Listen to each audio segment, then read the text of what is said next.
Why do I get so emotional at work? Why can't I just be a good professional? How do other people do it that seem so calm? They seem so in control. They seem like true professionals. They seem to not get ruffled like I do. What's going on there? So, today I want to talk about what I think is one of the biggest collective delusions that many of us live under in the modern dominant culture. This idea that there is a clear separation between the professional world and the personal world. And I say this as someone who worked in tech, in big corporations for over a decade.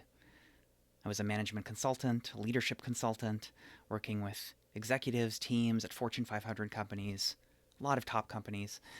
And now I've been out of that world for 5 or 6 years, and I work as an independent transformation coach and existential counselor. And the longer I've been out of the corporate world, the more and more I see this clearly. Just how crazy it is, this idea that we are expected to believe. Because here's the thing, we are animals. We have brains that don't know the difference between professional and personal. The brain evolved tens of thousands of years ago, hundreds of thousands really, into its modern form. And back then, there was no corporation, right? There was no professional.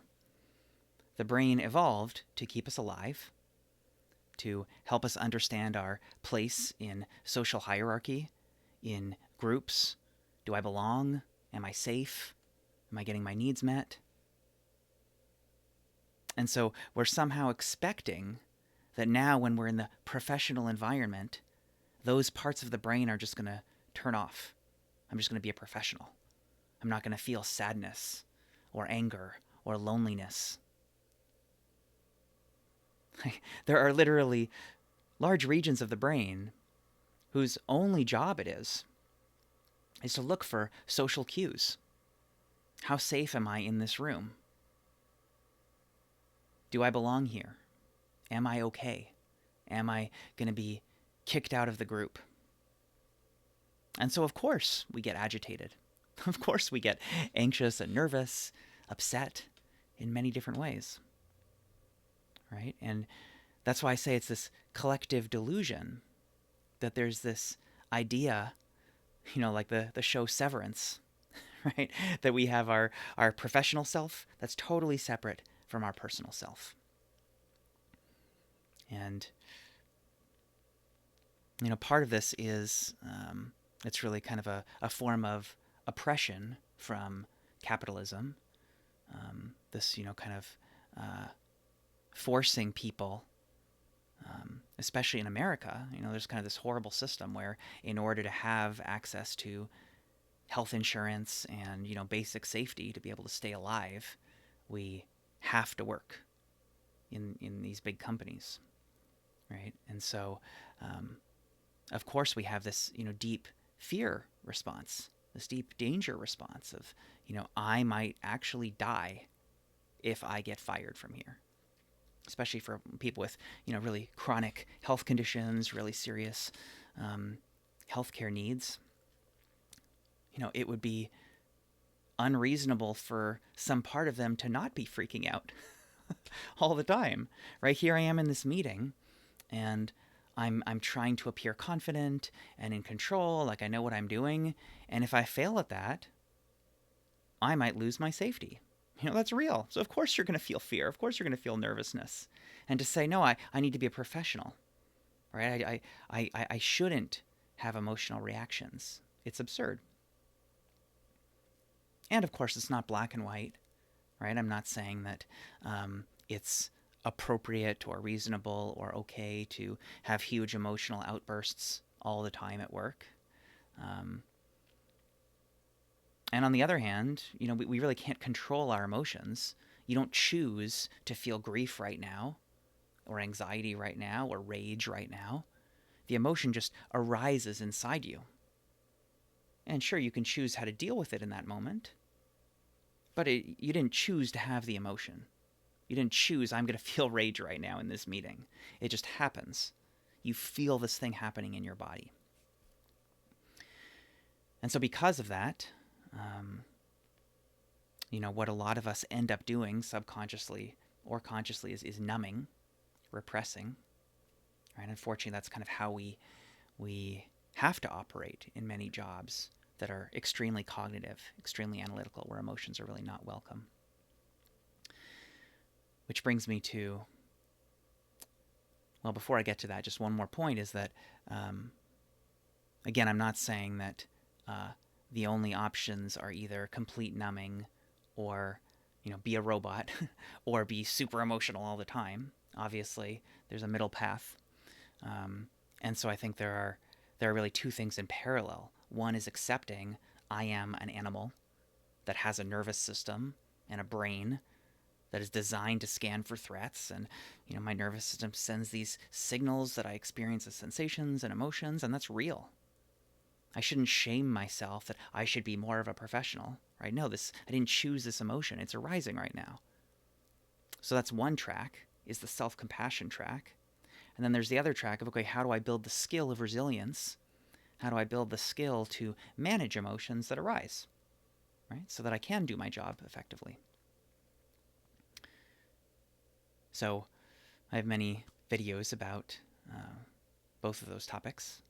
Mindfulness practice to better understand what's going on in your body, and then how to build resilience. But to finish this video, the other topic I want to cover is, well, what about those other people that you see? I have a lot of clients coming to me who are, executives, people, professionals working in the corporate world who say, well, why can't I be more like those people who don't seem to feel anything, who don't seem to ever get emotional? So what's going on with them? I think broadly speaking, there are kind of three major answers, or three categories of person like that. So the first is there's natural variation among humans. Some people just have brains and nervous systems that are more sensitive. I think it's a real phenomenon that some people feel pain more than others. Some people, are more sensitive to things like bright lights, sounds. They're more easily distracted by things. I think as we understand different neurotypes more, neurodiversity more, this is only becoming more and more apparent that there's a whole spectrum of types of minds. And so it's perfectly reasonable that some people just feel emotions more acutely than others. Some people are just naturally more grounded, more emotionally resilient than others. And the people who feel emotions more are not necessarily, weaker or worse in any way, because maybe they also feel joy way more than other people, right? Maybe it's actually amazing. The second possibility that I hinted at before is that I think a lot of people are numb. They repress their feelings. They distract themselves. So essentially, when you're feeling a big feeling, really the major options are either let yourself feel it, really let yourself process it, let the emotion move through you, or push it away. Distract yourself, get on your phone, numb yourself. No, I'm an analytical thinker, I'm a professional, I don't need to feel this right now. Go away from it. And that can work sometimes in the short term. That can be appropriate in the short term. But if you do that every time, you're just going to become a numb person. And you're not going to feel the positive feelings as much either. And you're in danger of exploding. Right? If you keep tightening that valve, pushing, eventually it's going to explode. Then number three, the third possibility for those people is that they're people who have legitimately done the work. They've really put in a lot of time and energy into that psychological, spiritual, personal growth work of being with emotions in a grounded way. Really recognizing, oh, I feel anger arising right now. I feel grief arising right now. I feel loneliness arising right now. I feel judgment arising right now. Cool. I'm going to recognize it. I'm going to let myself feel it a little, and I'm okay. I'm not going to let it control me. I'm not going to repress it. I'm not going to pretend it's not here. I'm not going to say, no, Michael, you're not angry right now. You're not sad right now. I'm going to say, whoa, yeah, this is sadness. Wow. Yeah, it makes sense to be sad about this. It makes sense to be angry about this. Yeah, that's legit. And I'm someone who can handle this. I'm someone who can handle anger. I'm someone who can handle sadness. I am okay. And that's really hard work. That's years and years of work. So I think that is kind of the work of a lifetime. And it's what a lot of my videos are about this practice of, regularly meditating, regularly doing mindfulness work, personal growth work, so that you're aware of what's happening in your system and you're being with it. You're learning to accept it. You're learning to process it, to alchemize it into a sense of serenity. So there's kind of the fake serenity, the unearned serenity of repression, push away. I'm okay, la la la. That's kind of toxic positivity. It's all good. Yeah, I don't need anything. Or there's the earned positivity, the earned serenity of recognizing, yeah, there is darkness here, there is challenge here, and I'm okay. So that's the harder path, but I think it's the ideal one. And that's what a lot of my work is about, a lot of my videos of how to advance along that path so that you have that kind of earned inner peace that then translates into the exterior calm as well. So I hope that helps. I hope that helps you see that it's normal, it's reasonable for you to be feeling feelings at work, even as a professional. And it's kind of oppressive to imagine that you shouldn't be, that you should just be a robot, because that's not what being human is about. The human experience should be, logic plus emotion. It should be a fullness of experience. And it's really sad and unfortunate that so much of the modern culture says that work is a place where you should be professional. That means being more like a robot. So my hope, my wish for humanity is that, we can continue to move toward workplaces that are more accepting of the full human, and not just as kind of a platitude of like, oh yeah, bring your whole self to work, right? Because often that's BS. It's really hard to build a workplace where the full human is legitimately welcome. But hopefully we'll move more toward that as a species. I wish you a nourishing day.